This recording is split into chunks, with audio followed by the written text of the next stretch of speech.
নমস্কার বন্ধুরা, মীরার বাহারি রান্নায় আপনাদের স্বাগত। আজকের মেনু সর্ষে ও পোস্ত বাটা দিয়ে ফুলকপির রোস্ট। বাঙালি রান্নায় একটি চমৎকার ও সুস্বাদু পদ। গরম ভাত বা রুটির সঙ্গে এটি দারুণ জমে যায়। গ্যাসে কড়াই বসিয়ে আমি প্রয়োজন মতো তেল দিয়ে দিলাম। তেলটা বেশ ভালো করে গরম হয়ে গেলে আগে থেকে ভাপিয়ে রাখা ও নুন হলুদ মেখে রাখা ফুলকপিগুলোকে দিয়ে দিচ্ছি। ফুলকপিগুলো খুব কড়া করে ভাজতে হবে না, একটু সোনালি রং করে ভাজতে হবে।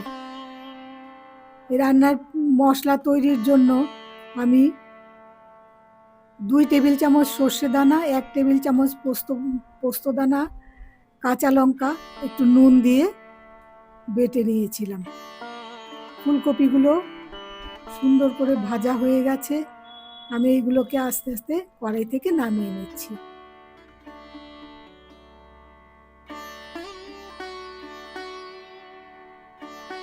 সব ফুলকপিগুলো ভাজা হয়ে গেছে।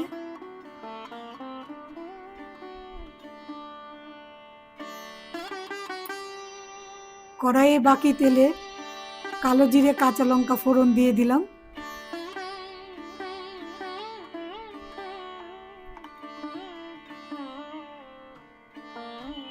এবার আগে থেকে গুলে রাখা কাশ্মীরি লাল লঙ্কার গুঁড়ো আর হলুদ গুঁড়ো দিয়ে দিলাম তেলের মধ্যে।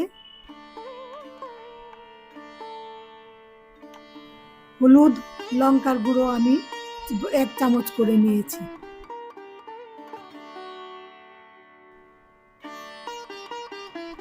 মশলাটা ভালো করে কষানো হয়ে গেলে 3 টেবিল চামচ ফেটানো টক দই দিয়ে দিলাম। দই দেওয়ার সময় আঁচটাকে কমিয়ে রাখতে হবে। বন্ধুরা, ভিডিওটা ভালো লাগলে লাইক, শেয়ার, সাবস্ক্রাইব করবেন, কমেন্ট করে মতামত জানাবেন, ফেসবুক থেকে দেখলে ফলো করবেন। মশলাটা কষানো হচ্ছে, আমি এর মধ্যে এবার প্রয়োজন মতো নুন দিয়ে দিলাম।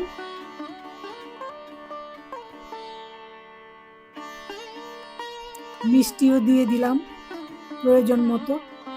একটু ঝাল ঝাল মিষ্টি মিষ্টি স্বাদ হলে ভালো লাগবে ফুলকপি।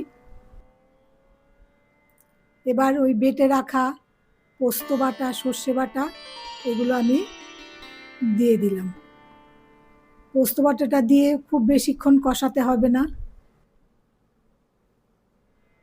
বাটিটা ধুয়ে একটু জল দিয়ে দিলাম।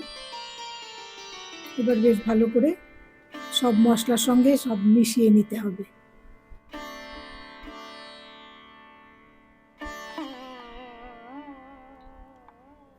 প্রয়োজন মতো জল দিয়ে দিয়েছি।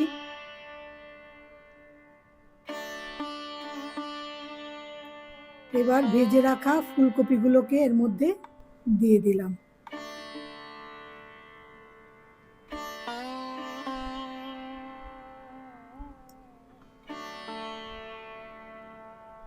মশলার সঙ্গে ফুলকপিগুলো বেশ ভালো করে মিশিয়ে নিতে হবে। খুব বেশি ঝোল থাকবে না, যেহেতু প্রয়োজন মতো জল দিতে হবে যাতে ফুলকপির বাকিটুকু সেদ্ধ হয়ে যায়।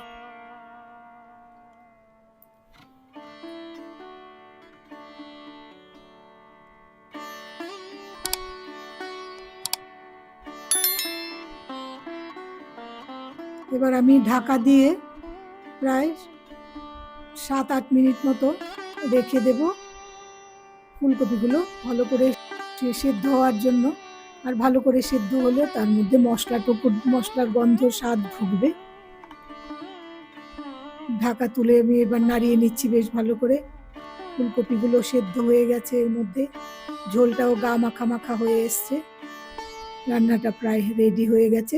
এবার আমি ওপর থেকে একটু কাঁচা সর্ষের তেল দিয়ে দিলাম আর একটা কাঁচা লঙ্কা দিয়ে দিলাম। দিয়ে স্ট্যান্ডিং টাইম দিলাম 5-6 মিনিট।